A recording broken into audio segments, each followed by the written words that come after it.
Estamos grabando y,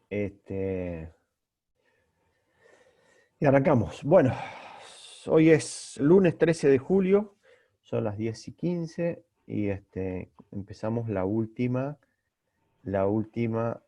clase de dinámica rotacional.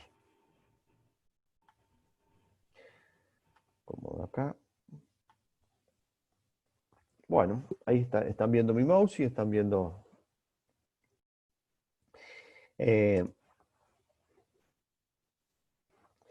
habíamos dicho que ya, digamos, llegamos la clase anterior a hablar de torca, par, momento. Acá le llamamos momento de torsión.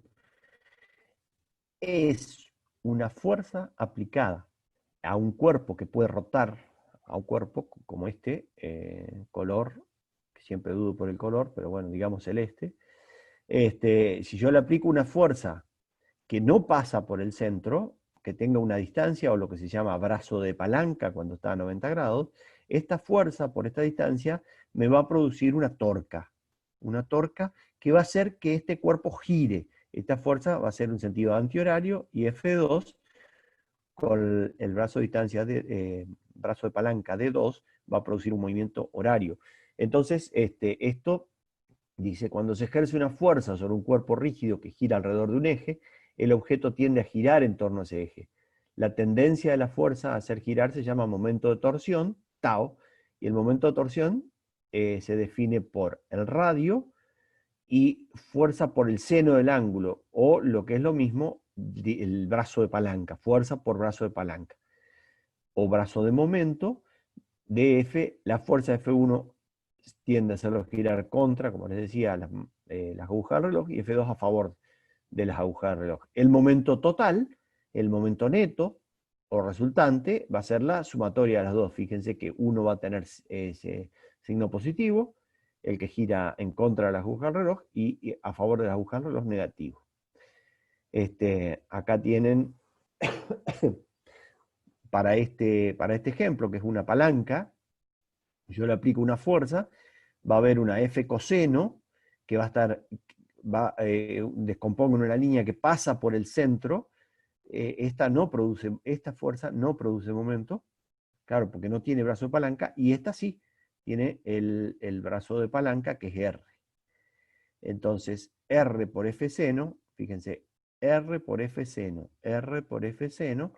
o F por D, es lo mismo, cualquiera de las dos. Pueden hacer preguntas, cuando quieran pueden hacer preguntas. Bueno, normalmente ya les dije que yo me guío fundamentalmente por el Sears, y acá, bueno, hace un razonamiento. Cuando uno tiene que aflojar una tuerca, nadie se le va a ocurrir agarrar de acá a la llave para aflojar. ¿Por qué? Porque la fuerza cercana al eje de rotación no es muy eficaz. Una fuerza alejada del eje de rotación sí es más eficaz, como es FB.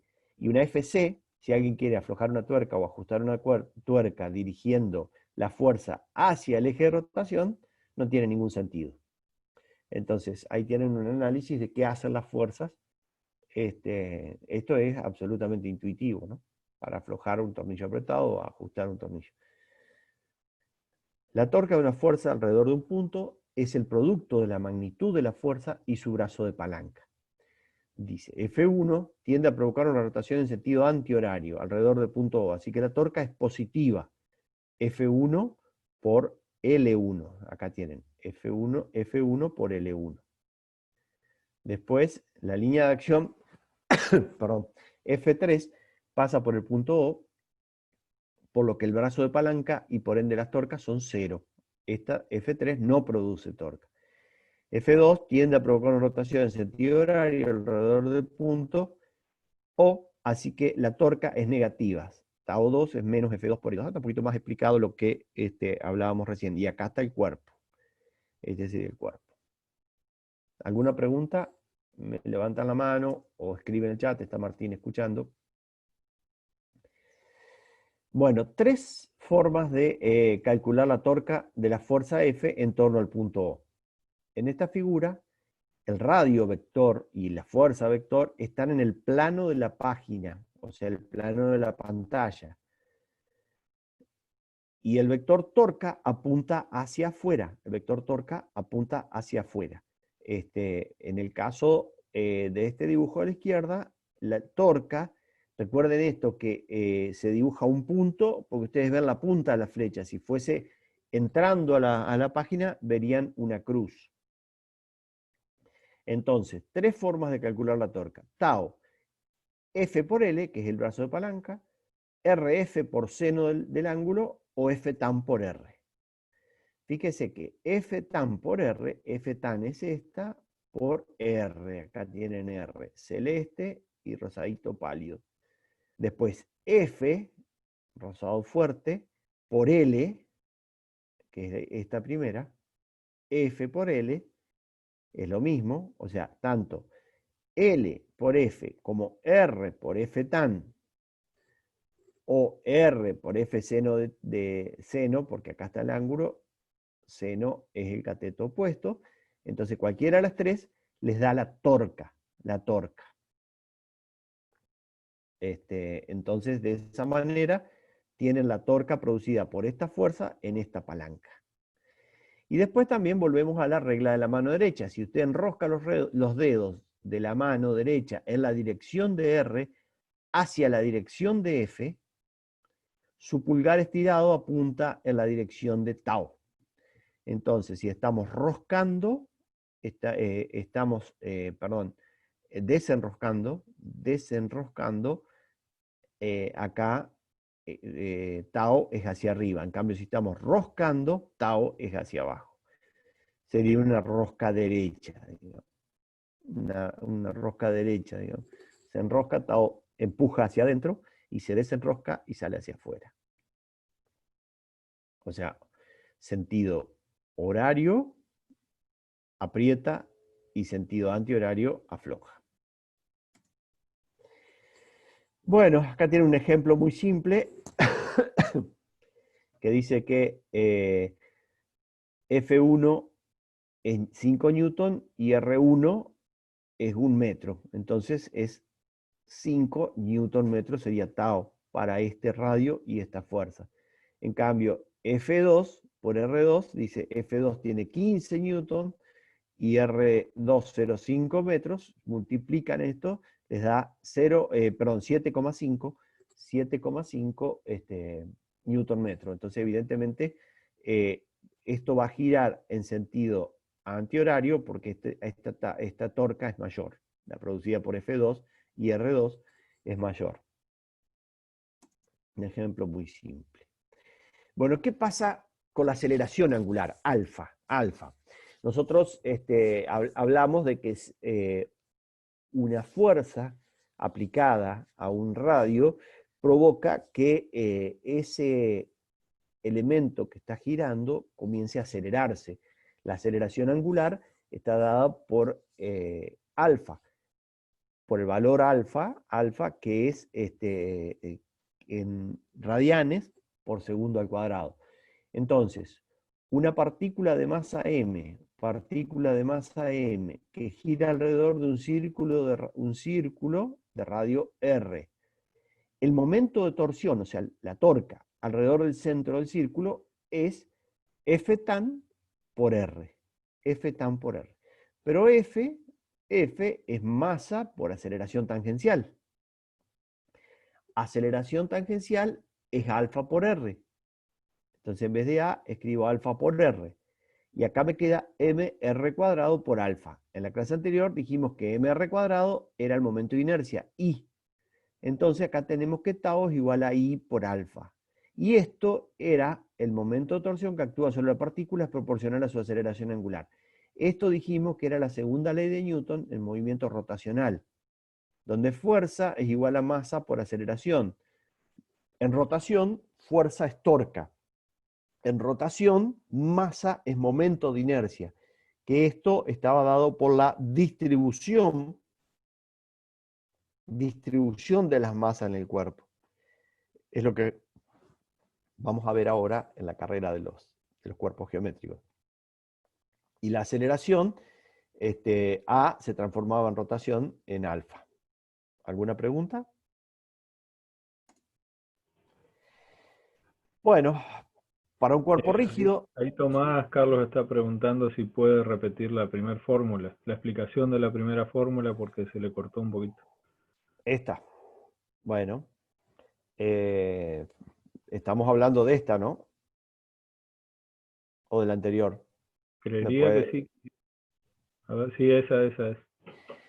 eh, una partícula de masa m, la masa, acá estaría la partícula, gira alrededor de un círculo de radio r. Este sería el círculo y el radio r. Entonces, la torca alrededor de ese centro del círculo es fuerza tangencial, fuerza por radio. Pero la fuerza esta es esta m por atán, por atán. Y atán es alfa por r. Alfa por r. Entonces queda mr cuadrado por alfa.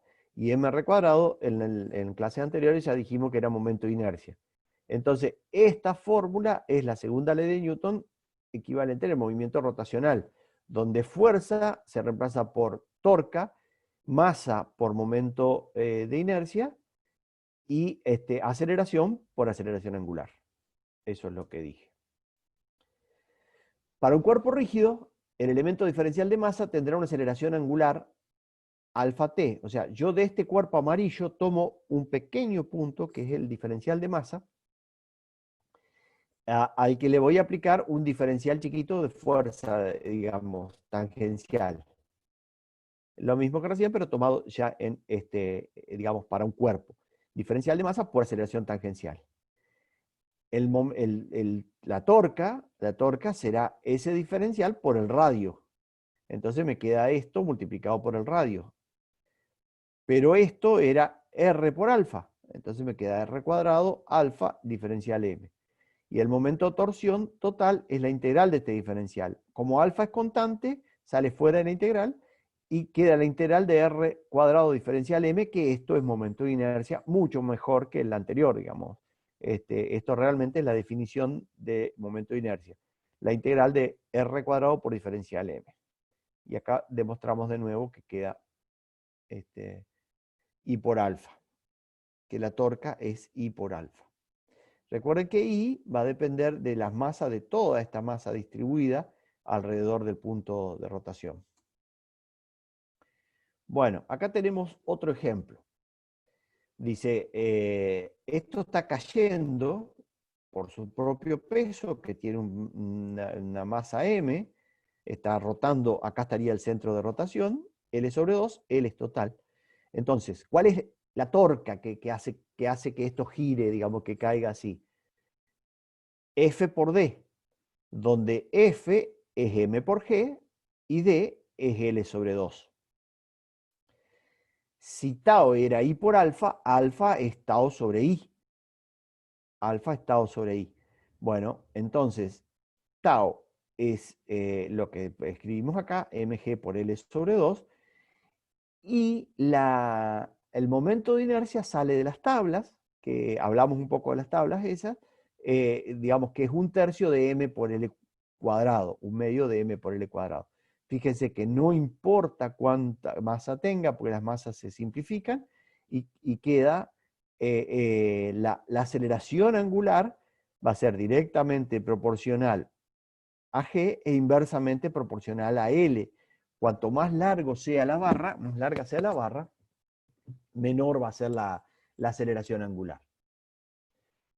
Y la aceleración lineal del extremo, fíjense que del extremo estamos hablando de este punto, que A tiene este punto, va a ser L por alfa, porque digamos A es R por alfa, en este caso es L, que es desde acá hasta acá, va a ser 3 medios de G, porque alfa es 3 medios de G sobre L, la L se simplifican, entonces queda que la aceleración, fíjense que la aceleración acá en este punto es 1,5 veces la gravedad. 1,5 veces la gravedad. 3 medios es 1,5. ¿Alguna pregunta? Ahí tienen una explicación de cómo poder resolver esto que le está pidiendo calcular la aceleración, la aceleración angular y la aceleración a la punta, en este ejemplo de esta barra. Bueno, y acá tenemos hallar la aceleración alfa, pide hallar alfa de esta rueda, digamos, que tiene una masa m chiquita, esto que lo está desenrollando, y la tensión. Y acá tiene los valores si los quieren después reemplazar. Entonces, ¿cómo planteo esto? Alfa es torca sobre el momento de inercia, porque tau es I por alfa. Entonces, alfa es torca sobre el momento de inercia. Torca es T por R. Fíjense, la fuerza tangencial y el radio sobre I. Por la segunda ley de Newton, hago la sumatoria de las fuerzas en I. Me queda positiva, se supone que esto está cayendo, entonces por eso lo tomo positivo, mg menos t es igual a m por a. De acá despejo a, que queda mg menos t sobre m, que a su vez yo sé que a es igual a r por alfa, alfa la reemplazo acá y me queda t por r cuadrado, r cuadrado sobre i. De acá puedo despejar t, que si quieren se los hago, si no les queda el ejercicio para ustedes, que ustedes despejan esta t desde acá y les queda esta expresión, que t es directamente proporcional la tensión de la cuerda al peso del acá amarillo que está digamos, cayendo, y a su vez inversamente proporcional al radio, al cuadrado. Y directamente proporcional también vuelve a estar directamente proporcional ahí. Bueno, ahí se puede despejar con este valor de t, yo puedo despejar, acá puedo despejar a, reemplazo t acá y despejo a, y entonces, y puedo también hallar con a, con el valor de a, obtengo el valor de alfa, que es lo que estaba buscando, la aceleración angular, que queda directamente proporcional a g, a la aceleración de la gravedad, inversamente proporcional a r y al momento de inercia, y directamente proporcional, como corresponde, al peso de la masa amarilla. ¿Alguna pregunta? Me gustaría que lo hagan a esto en su papelito y después, si tienen algún problema, me preguntan y lo hacemos en el pizarrón acá. Bueno, y acá lo que tenemos también, que les queda para practicar, es Atwood, pero en vez de una, tiene dos poleas. Acá tienen una y tienen otra, por eso aparece este 2 acá. En realidad sale de acá. Fíjense que acá queda T1 menos T1 menos T3, que sale de acá sumando estas dos, se van las T2 y queda 2 y por alfa. Y ahí queda la aceleración muy parecida a lo que ustedes, fíjense que sin este término es la aceleración de la máquina de Atwood. Si nosotros tenemos un momento de inercia, digamos, muy pequeño, esto tiene, o un radio muy grande, este término pasa a ser desapercibido, o sea, pasa a ser insignificante alrededor de la suma de M1 más M2. Esto les digo, le tiene que salir. Si tienen problemas, por favor, me piden ayuda, pero teniendo esto planteado, es álgebra. ¿Alguna pregunta? Es importante, Carlos, que cuando hacen este tipo de ejercicio, además de hacer todo el álgebra para llegar hasta esas ecuaciones, Sí, esas definiciones así finales, que las estudien bien y que las entiendan físicamente. Como decías vos recién, que si el radio de esas poleas es muy pequeño, el efecto que tiene es insignificante. Bueno, eso es lo más, me parece interesante que tienen que lograr hacer. totalmente, totalmente. Entender el fenómeno físico, digamos, resolver el álgebra sí, pero entender el fenómeno físico, digamos. Así es. Este, entonces, Fíjense fíjense que que en el caso el- anterior, por ejemplo, ajá, la caja cuando está cayendo y tiene una, bueno, o en este caso mismo, las dos tensiones, esas tensiones que aparecen, no es la misma tensión que en un ejercicio de estática. no, no depende Siempre de alfa. se reduce un poquito. Y de alfa, Si está sí. cayendo, se reduce. Y si lo está tirando hacia arriba el cuerpo, en los libros lo van a encontrar como los ascensores. El Claro, ascensor cuando sube o el ascensor cuando baja. exactamente. ¿Alguna pregunta? En el chat no, nada. Bien. Y son 16 nomás, ¿eh? Sí, Evidentemente se tomaron las vacaciones, traidores. Así que se ve que no siguieron, eso que les avisamos, pero bueno, sigamos. Les queda la grabación para que después puedan tomarlo. Eh, bueno, ahora la rotación de un cuerpo rígido sobre un eje móvil. Vamos, si bien estuvimos un poco hoy, perdón, la semana pasada estuvimos un poquito trabajando sobre de traslación y rotación combinada. Bueno, vamos a avanzar un poquito más. Fíjense que acá está el movimiento del cuerpo rígido, es una combinación de traslación del centro de masa y rotación alrededor de ese centro. Si uno lanza un bastón o las clavas de los chicos que están en los semáforos, puede representarse como una combinación, o sea, esto, digamos, la clava dando vuelta en el aire, se puede combinar como una rotación pura y una traslación pura. Sumando sumando los dos, obtenemos el resultado final de lo que sucede realmente. Esta fórmula yo se las demostré en el pizarrón el lunes pasado, que queda la energía cinética. La energía cinética, yo les decía, les tiro una rueda, no es lo mismo que le tire la rueda quieta, que sería solamente esto, una rueda como si fuese una piedra, y una rueda girando a alta velocidad, además de la energía propia que trae por la traslación, lleva implícita una energía de rotación, que esto va a depender de la distribución de las masas, digamos, cuánta masa tenga y cómo esté distribuida, y la velocidad angular al cuadrado. Entonces, algo que va dando vueltas en el aire está compuesto por una energía cinética de traslación y una de rotación.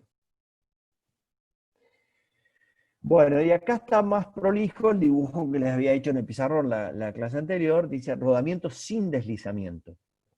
El movimiento de una rueda es la suma del movimiento traslacional, esto que tenemos acá, del centro de masa, y el movimiento rotacional, o sea, sumando estos dos, nos da el resultado de la bicicleta funcionando.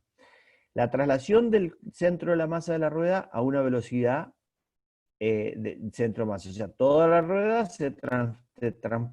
traslada a esta velocidad. Pero además la rueda va girando, porque este sería el cuadro de la bicicleta, por ejemplo, no habría problema, también no hay ningún problema, pero la rueda además va girando. Entonces la rueda además tiene esta velocidad, digamos, rotación de la rueda en torno al centro de masa, al eje sería el giro. Para el rodamiento sin deslizamiento, la rapidez en el borde debe ser velocidad del centro de masa. ¿Para qué? Para que esta velocidad se anule con esta y acá no haya resbalamiento. La rueda está instantáneamente en reposo en el punto donde hace contacto con el suelo. Acá está en reposo. El centro, el eje de la rueda se va a desplazar a la velocidad del centro de masa, y acá arriba donde está el freno a 2 veces, porque se suma esta más esta, entonces a 2 veces la velocidad del centro de masa. Combinación de traslación y rotación en rodamiento sin deslizamiento. Rodamiento sin deslizamiento. Y bueno, y acá tienen los dos resultantes de combinar este movimiento con este y este movimiento con este, que nos va a dar ahí V2 y V4. Y lo concreto es que la velocidad del centro de masa va a ser R omega. Ahí está la relación entre rotación y traslación, que si no hay resbalamiento, vamos a tener, digamos, un desplazamiento R omega. ¿Alguna pregunta? Y si tenemos rotación sin resbalamiento, vamos a hacer una carrera donde vamos a poner un cilindro sólido, un cilindro hueco, un aro, una esfera sólida y una esfera hueca. A ver, digamos, quién llega primero, digamos, en esa carrera que Martín les enseñó, digamos, ahí que tenía unos simuladores. Y lo que vamos a aplicar es conservación de la energía. Conservación de la energía. Primero, en la situación 1, lo único que tenemos es mg por h, porque están todos acá arriba y no hay K1. Después, acá abajo no va a haber U y va a haber puro K. Y el K se va a componer de una traslación más una rotación, porque esto es traslación y rotación.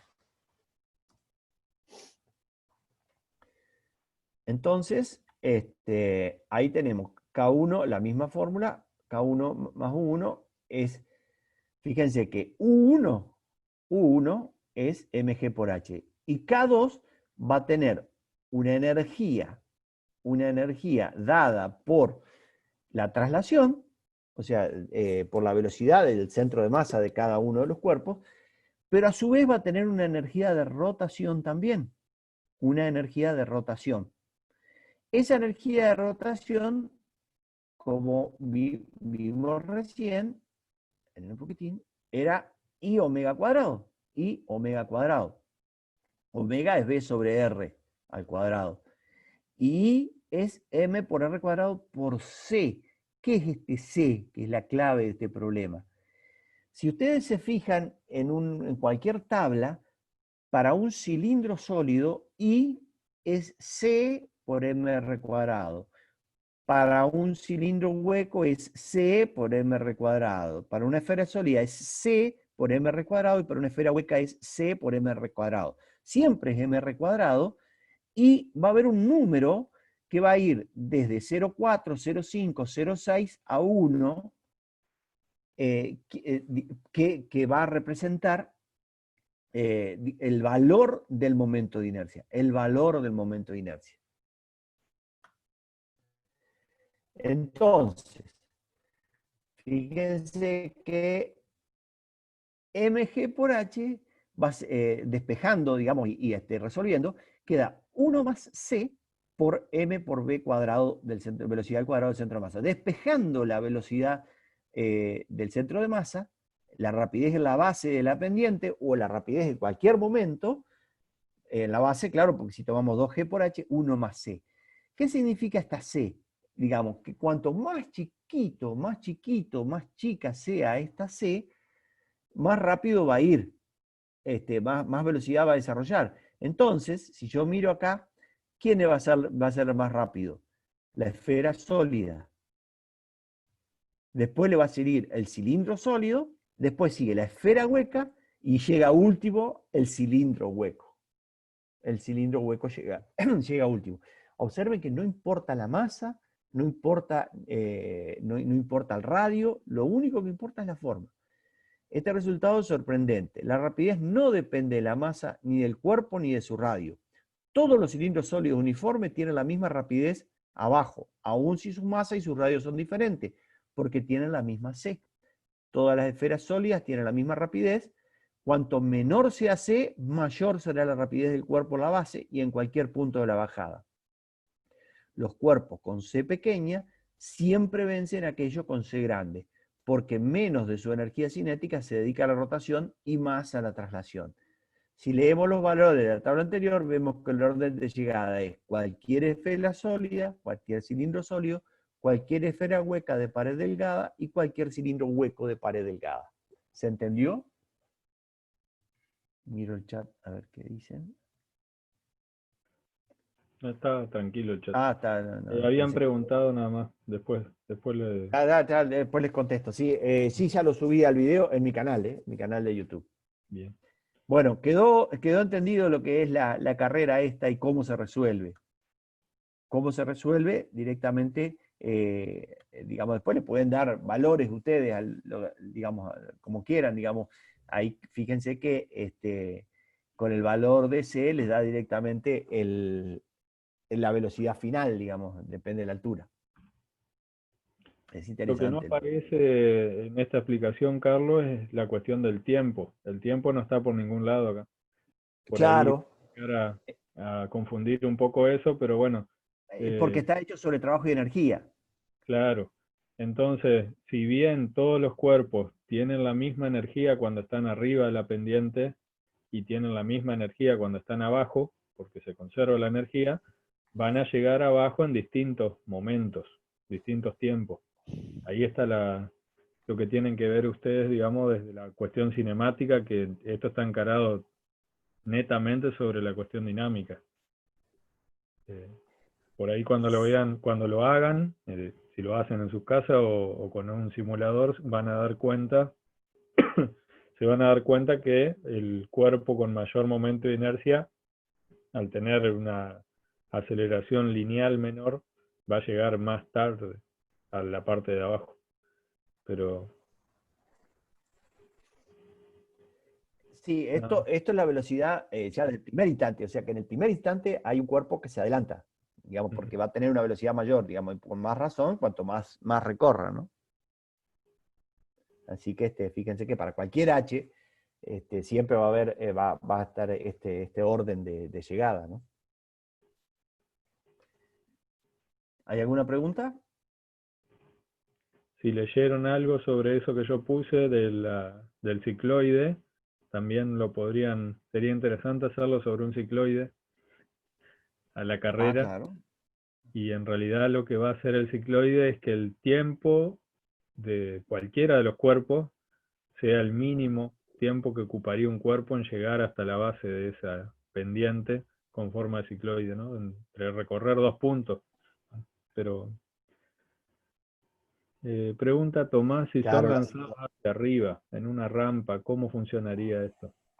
¿Y a qué te referís, Tomás? Digamos, desde abajo uno los empuja con una fuerza, pero a su vez los hace rodar, ¿no?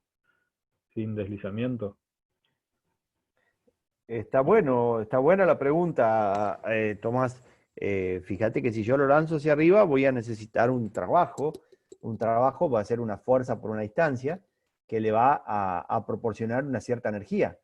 Y esa energía se va también, no es lo mismo empujar una esfera que empujar un cilindro.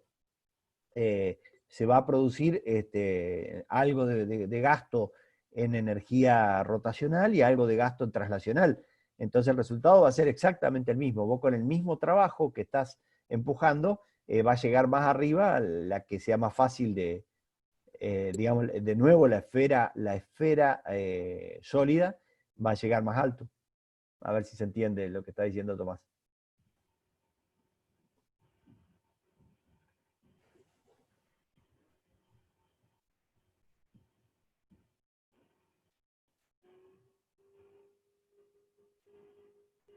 Ahí entendió, está perfecto.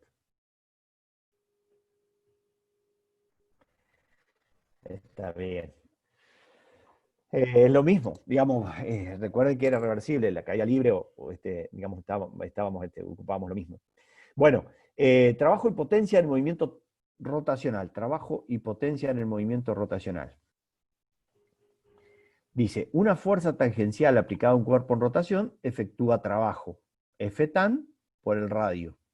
Entonces, F tan por el radio, y ahí estaba el desplazamiento. F por diferencial S. F tan por diferencial S, que es R diferencial tita.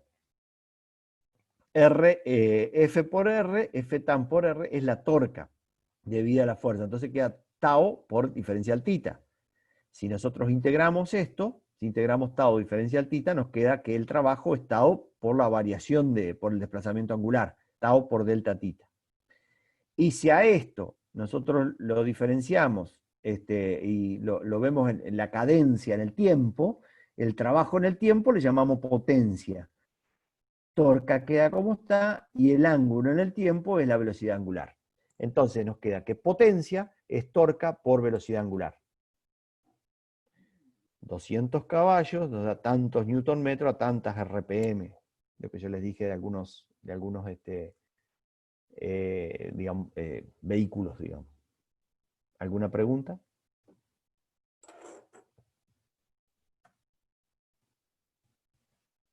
Digamos que no nos falta tanto. Tranquilo, ya vamos a llegar. Sigamos entonces. Trabajo, potencia y energía.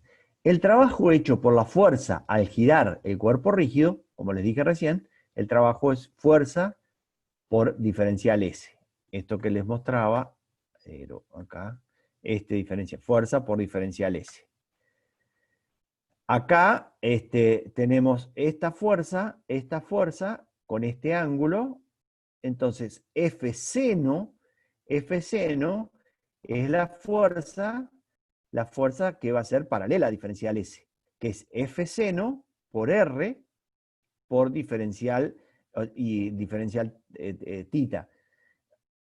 Entonces, F seno por diferencial S nos da trabajo. Diferencial S es R diferencial tita. Entonces, F seno por R es torca diferencial tita. La tasa a la cual se hace trabajo, bueno, ahí de nuevo lo tienen. Potencia es energía en el tiempo, tau por ángulo en el tiempo, que nos da tau omega. Con esto podemos demostrar que tau diferencial tita si es igual a I omega diferencial omega, que lo hicimos en la clase anterior, nos queda que el trabajo en realidad es igual a la variación de energía cinética rotacional. Final menos inicial. Digamos, si yo le entrego trabajo, le entrego torca en un ángulo, lo que voy a obtener es un aumento de la energía cinética rotacional.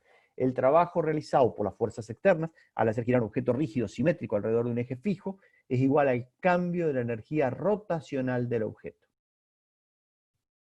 Acá le está quedando más prolijo lo que estuvimos viendo parte la semana pasada.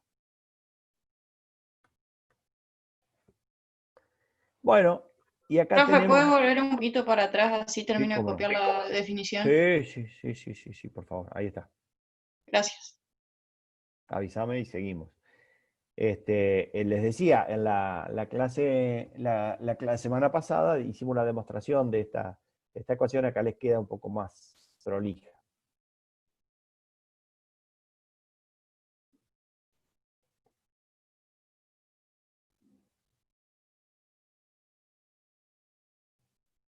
Bueno, entonces,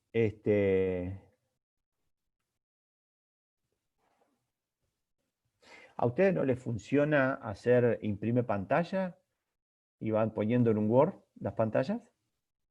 ¿Han probado eso? ¿Alguien lo hizo? ¿Saben cuál es la tecla de ese imprime Yo hago pantalla? eso. Haces eso y vas guardando tus pantallas. Ah, Sí. perfecto. ¿Querés explicarlo? No sé quién está hablando porque no vi. Para tus compañeros. Listo, profe. A nosotros lo que hacemos es, si no, copiar lo que podemos en la clase y después terminamos de completar con la clase de YouTube, pero nos lleva más tiempo, entonces estoy tratando de completar No, está perfecto. No, todo ustedes ahora.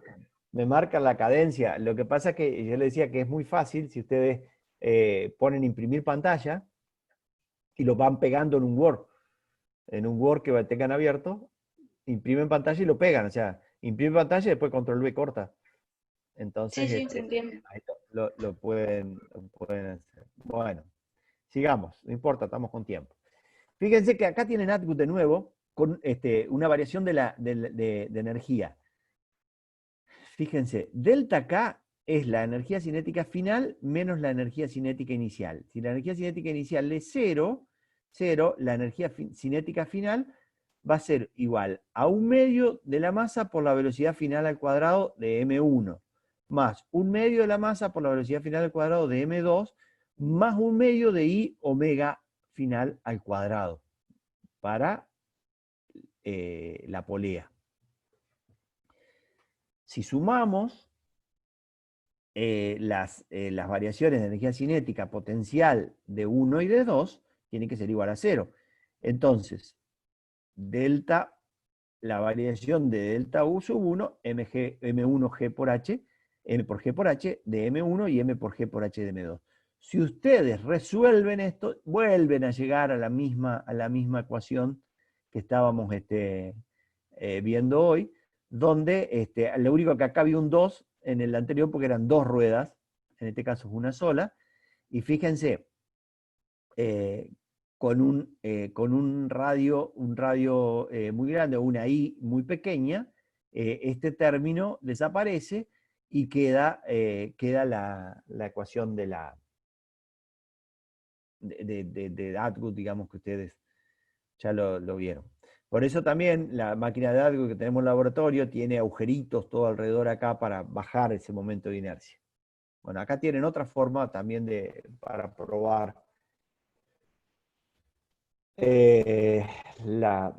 Yo casi, no sé si quieren, ¿se entiende esto lo que le estoy planteando? Otra forma también de llegar por balance de energía, digamos, sería por variación de energía. Bueno, ahora sí vamos a dedicarnos a esto y dedicarle un poco más de tiempo al momento cinético, momento angular, que es un concepto sumamente importante, tanto como les decía en la clase anterior que era importante, la cantidad de movimiento M por B en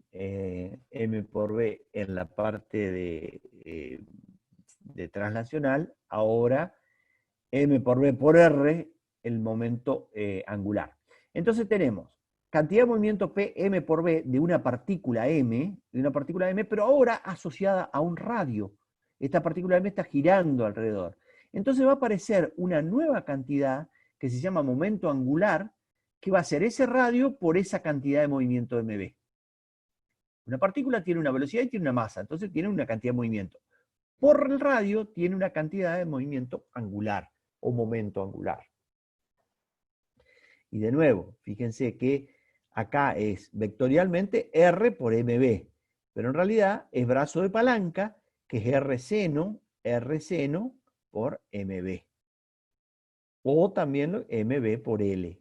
MB por L. Este sería el brazo de palanca. Dice, L es el momento angular de la partícula. L es perpendicular al plano del movimiento. Si el origen está en O y la magnitud de MB por L, M por B por L. Esto sale del plano XY. O sea, L está en Z. L está en Z y es regla de mano derecha también. Entonces, la rapidez de cambio del momento angular de una partícula es igual a la torca de la fuerza neta que actúa sobre ella.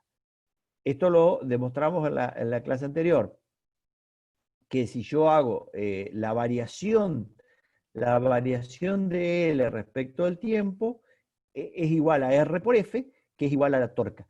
Si aparece torca, me cambia L, me cambia L. De la misma forma que si había una sumatoria de fuerzas, me cambiaba MB en el movimiento lineal. Ahora, si aparece una torca, me cambia el momento angular. ¿Alguna pregunta?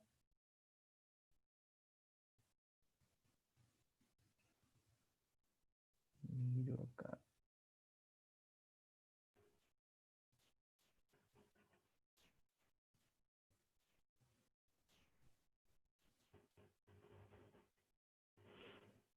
Bueno. Entonces, momento angular. Y en un cuerpo rígido, ¿qué pasa en un cuerpo rígido? Recién yo lo hice para una masa puntual M.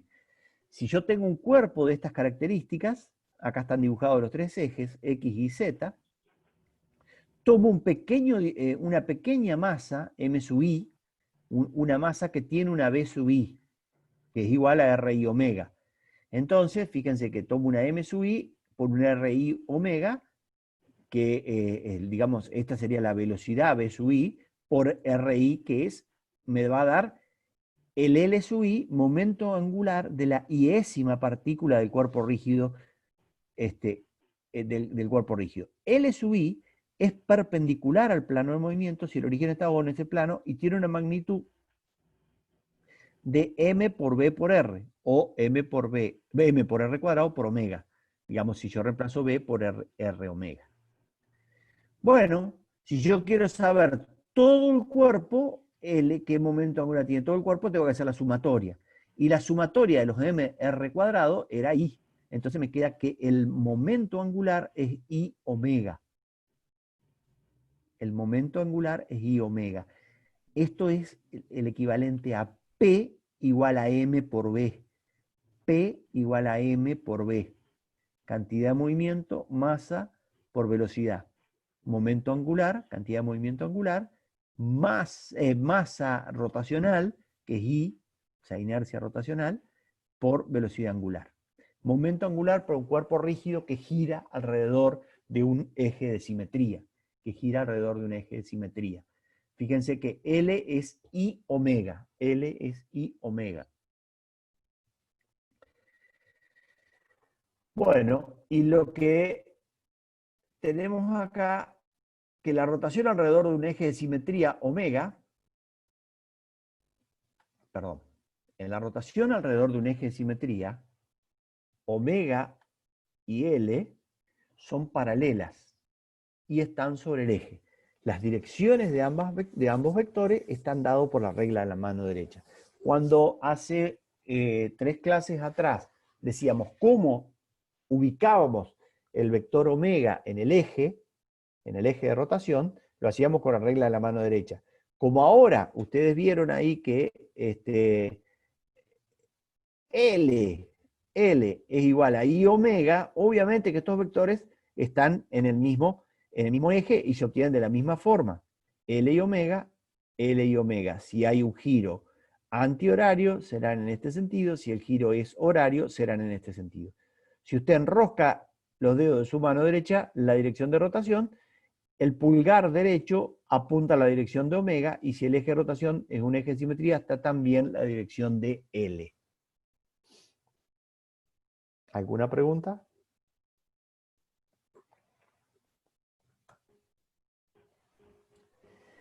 Y por último, la conservación del momento angular. Si la torca externa neta que actúa sobre el sistema es 0, el momento angular total del sistema es constante, es decir, se conserva. Sumatoria de torca igual 0, la sumatoria de torca, dijimos hace un rato que era igual a esto, que era la variación del momento angular. Si no hay torcas externas, nadie está tan en el espacio, nadie les afecta, digamos, ustedes tienen que la variación de L, digamos, la variación de L es igual a 0, entonces L se va a permanecer constante. Pero L era igual a I omega. Entonces, ¿qué significa? Que I1 omega 1 es igual a I2 omega 2. Acá está el profe con las mancuernas, con las pesitas. Al abrir los brazos, él lo que hace es aumentar I. Si aumenta I, omega disminuye. Cuando cierra los brazos, disminuye I, entonces aumenta omega. Entonces gira mucho más rápido. Ahí tiene la explicación de la conservación del momento angular, que es lo que hace la patinadora sobre hielo,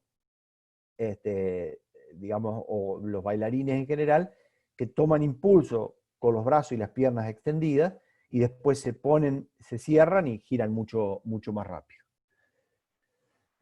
Bueno, yo llego hasta acá, vamos a detener la grabación, y detenemos la grabación.